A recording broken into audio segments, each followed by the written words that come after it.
مش عارف ايه اللي نساني، مش عارف. الجو حر والهوا ضدي، انا مش معايا ميه خالص، ومش عارف بقى في ميه في الطريق. يعني هلاقي حاجه بعد 12 كيلو مشي في العجله في الحر ده ما لقيتش ميه من عند دخول العجل. في طريق الرجوع صعب صعب.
يصيبنا إلا ما كتب الله لنا هو مولانا وعلى الله فليتوكل المؤمنون.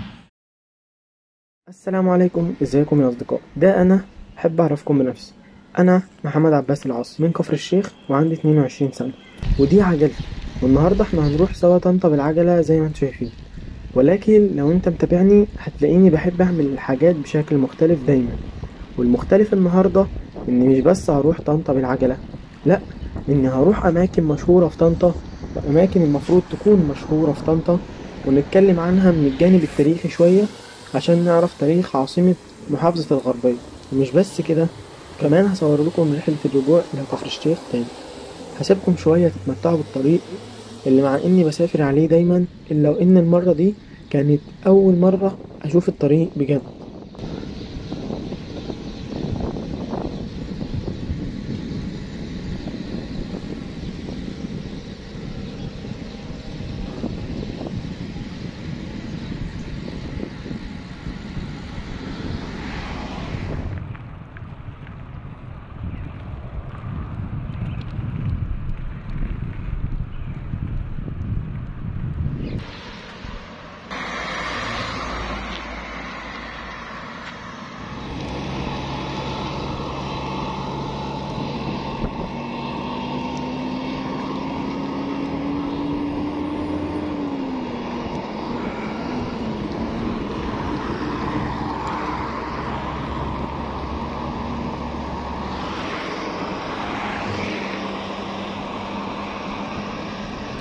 إليك أبدا. ولذلك المعية مع الحق سبحانه وتعالى يعطيها الله حينما كان رسول الله صلى الله عليه وسلم في الغار، في غار الطور، نقطة الغار بين المكان الموضع كده مظبوط، لكن طبعا انا مهما اتكلم عن الطريق قد ايه كان حلو مش هعرف اوصفه. كنت حاسس ان انا اول مره امشي على الطريق ده مع اني سافرت عليه كتير جدا.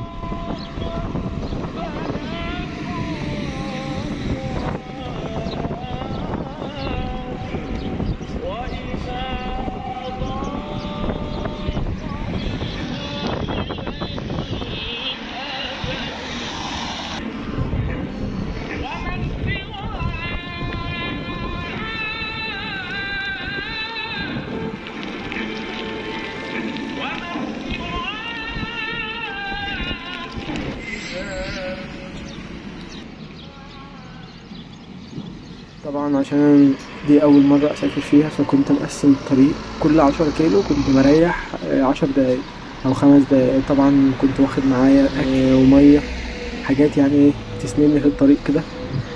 فكنت بقى في كل استراحة ممكن آكل تمر أو حلاوة طحينية وأشرب مية، وكمان أتفرج على أماكن حواليا اللي بحس إن أنا بشوفها لأول مرة مع إني عديت عليها كتير. متعة الطريق وأنا رايح إن أنا كان الطريق الهوا ده كان في اتجاهي، وطبعا اتجاه الهوا بعرفه من على فينتو سكاي زي ما انتم شايفين كده، ده اللي بقى من عليه اتجاه الهوا، فكان مساعدني جدا وكان مخليني استمتع بالطريق اكتر. بصراحة الطريق كان ممتع جدا جدا.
الطريق فيه كمية تفاصيل الواحد عمره ما شافها وهو مسافر بالعربية خالص يعني.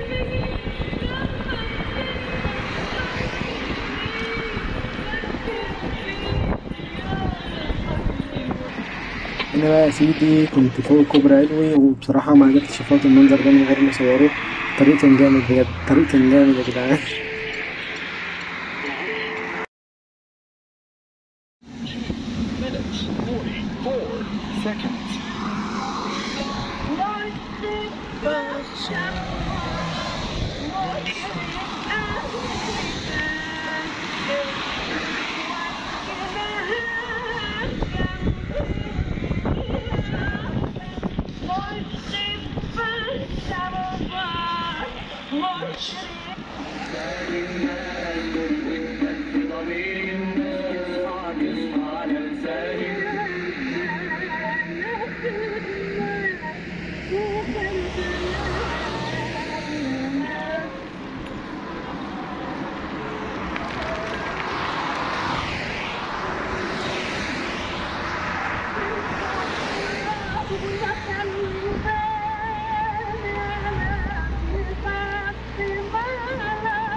كل استراحة بقعدها كنت بحاول ان انا اختار مكان يكون مريح استريح في الطريق عشان اقدر اكمل، بس بصراحة الطريق كان كله مريح.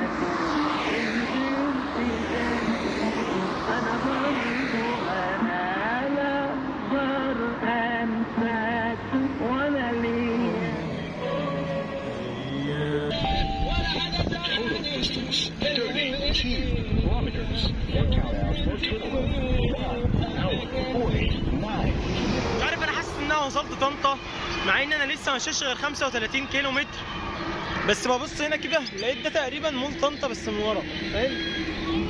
مش عارف بقى يعني، انا خلاص حاسس ان انا قربت يعني. ده بيوديك على مول طنطا. يا وصلنا طنطا.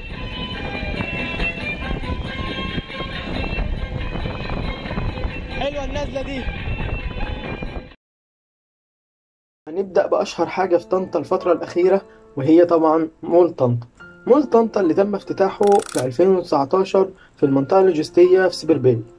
ومول طنطا يعتبر أول مول تجاري مطابق للمعايير العالمية في محافظة الغربية، وطبعا فيه أكتر من 140 علامة تجارية معظمها عالمية، وفيها حاجات كمان محلية.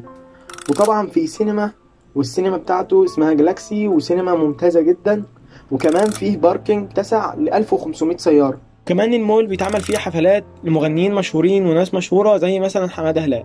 والشركة المالكة لمول طنطا هي شركة مراكز. فمعظم الناس من كفر الشيخ بيروحوا مول طنطا، لان طبعا كفر الشيخ ما فيهاش مول او ما فيهاش اماكن ترفيهيه زي طنطا مثلا. بس بالمناسبه احب اقول لكم ان كفر الشيخ هيتعمل فيها منطقه لوجستيه قريب، واللي اتحط حجر الاساس بتاعها من فتره قريبه جدا، وهيبقى فيها برضو مول وملاهي وحاجات كتير جدا. هتبقى جامده جدا وهتنقل كفر الشيخ في حته تانيه صدقوني.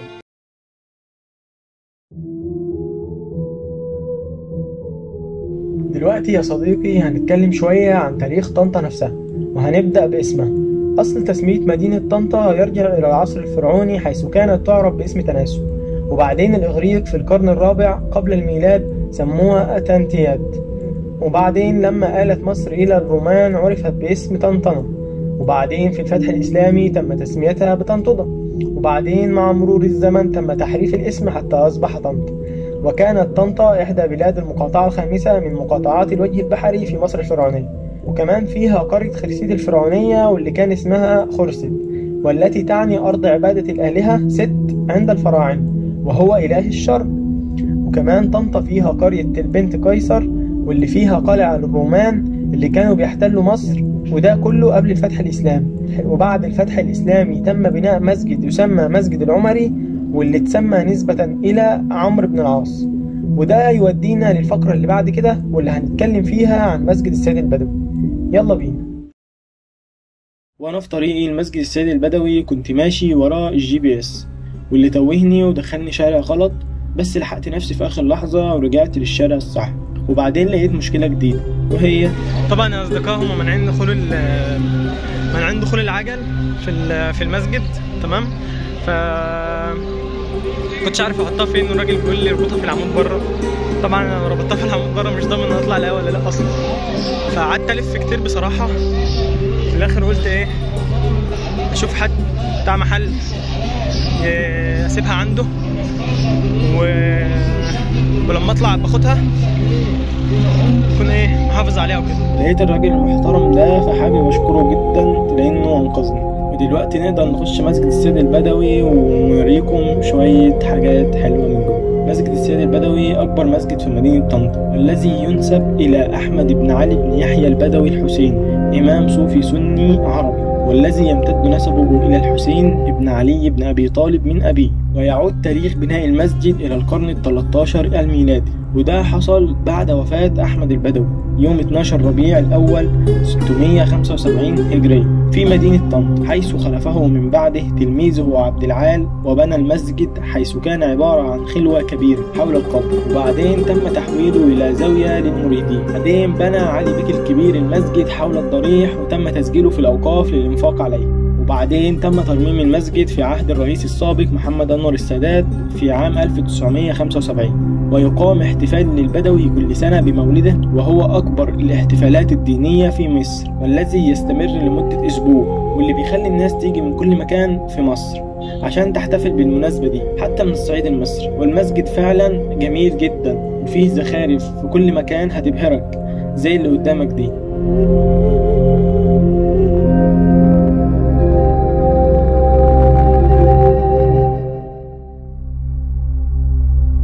عايزين نشرب بقى عصير قصب.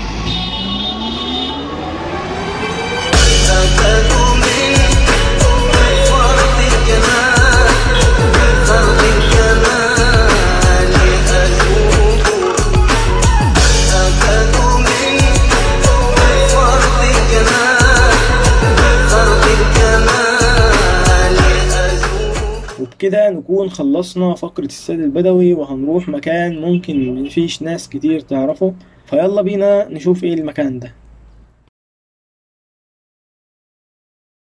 برضو يا صديقي وانا في طريقي لسبيل علي بيك الكبير تهت في الطريق تاني، بس المرة دي مشيت كتير في طريق غلط، وبعدين لما حسيت ان انا تهت سألت واحد ماشي ودلني على الطريق، واللي يسأل ما يتوهش. بس صدقني يا صديقي اللي يمشي ورا الGPS يتوه عادي جدا. فدلوقتي يا صديقي احنا رايحين مكان اثري ليه قيمة كبيرة جدا، ولكن تم اهماله بطريقة غير ادمية. سبيل علي بيك الكبير بس لقيته قافل، مش عارف ليه.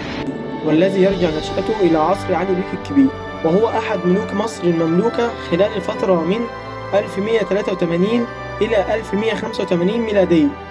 والسبيل مكانه في شارع الجلاء في الجزيرة الوسطى في وسط الطريق كده، والسبب الرئيسي لإنشاء السبيل وهي خدمة الزوار الوافدين على مسجد العارف بالله السيد أحمد البدوي، خصوصا في موسم المولد الأحمدي. والسبيل فيه حديقة متحفية، ويتميز بالطراز الإسلامي في البناء، ويظهر ذلك في العديد من النقوش والزخارف. ومن الحاجات اللي تضايق بجد وهو إن السبيل اتعرض للحرق والسرقة في ثورة 25 يناير، وأتمنى فعلا يتم ترميم السبيل ده ويتم افتتاحه مرة أخرى، لأنه خسارة بجد يتقفل بالشكل ده. بس كده يا صديقي. أنا قعدت أريح شوية يا صديقي على الكورنيش، وبعدين انطلق في رحلة الرجوع إلى كفر الشيخ.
اهلا بك يا صديقي. نسيت وانا ماشي طالع من طنطا ان انا اجيب ازازه ميه بصراحه، مش عارف ايه اللي نساني، مش عارف.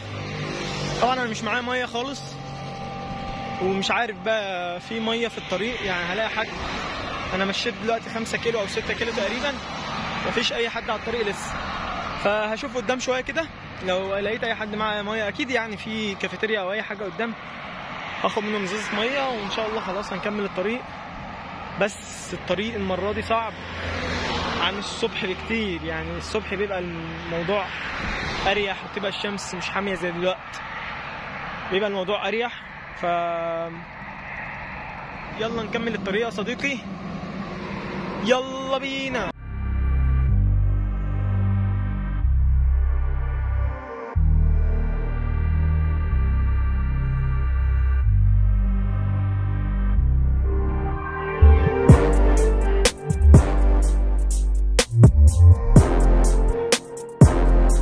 المشكلة المرة دي إن الهوا ضدي، يعني الهوا المرة دي عكسي، فبالتالي المشي أصعب من الصبح كمان. يعني الجو حر والهوا ضدي، يعني مفيش. يلا نكمل، يلا نكمل.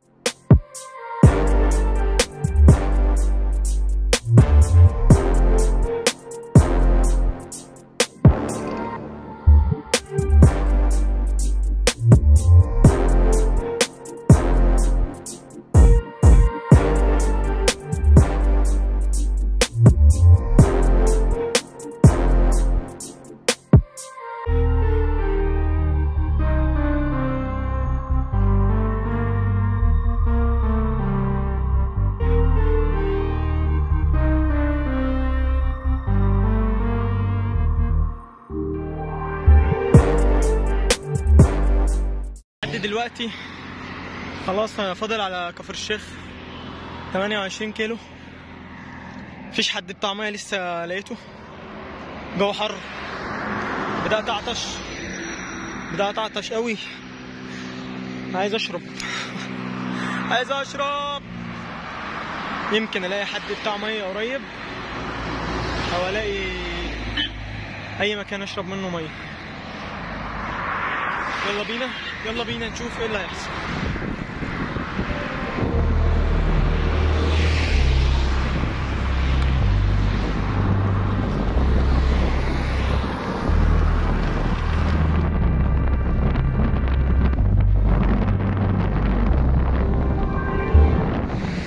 بعد 12 كيلو مشي في العجله في الحر ده ما لقيتش ميه. انا معايا تمر اهو، اعتقد يعني لو كلتهم هيظبطوا لي الدنيا لحد ما اوصل لاي مكان فيه ميه.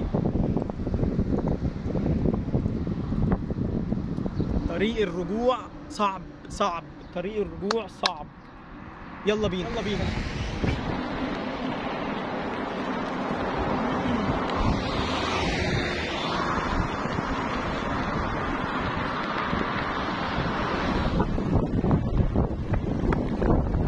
مش هنلاقي ميه يا جدعان.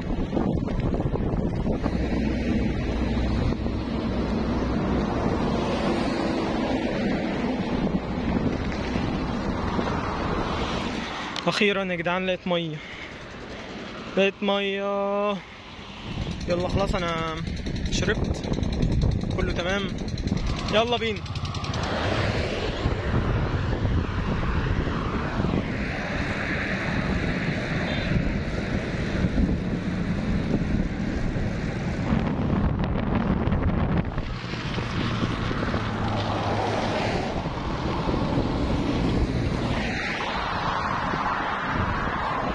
الاحساس جامد وانت بتنزل المنزل بصراحه.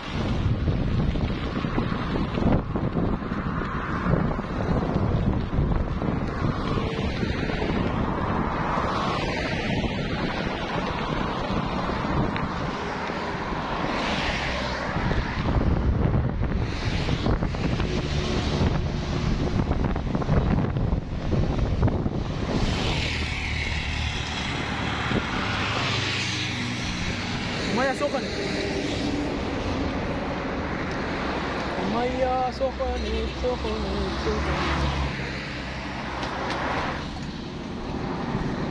صورنا عادي ولا ايه؟ هنا بعد ما المية كانت سخنت مني لقيت الشباب دول في الطريق، واللي أخدت منهم شوية مية وكمان قعدت أتكلم معاهم كتير واتعرفت عليهم وعرفت إنهم بيدرسوا وكمان فاتحين المشروع ده على الطريق. وبصراحة لما اتكلمت معاهم عرفت إنهم دماغهم حلوة جدا وتفكيرهم كويس، وفي العموم إنه يفتح مشروع زي ده بدل ما يقعد في البيت أو بدل ما ينزل يشتغل في أي مكان عند أي حد، فده في حد ذاته أنا بعتبره نجاح، كمان لأنه بيسعى وكمان مشروع زي ده بيفضل واقف على الطريق كل يوم في الحر ده، ودي حاجة بالمناسبة مش سهلة جدا. فلو قابلت الناس دي على الطريق أو حد زيهم اشتروا منهم، الناس دي بتتعب فعلا. يلا بينا يا صديقي نكمل الطريق. أحب أقول لك يا صديقي إن بعد ما عديت الكمين الموبايل فصل شحن، والصب فصل شحن، وكل حاجة فصلت شحن، حتى أنا فصلت شحن. وساعتها كان فاضل حوالي 9 أو 10 كيلو لحد البيت، وفي النهاية وصلت بخير واليوم خلص.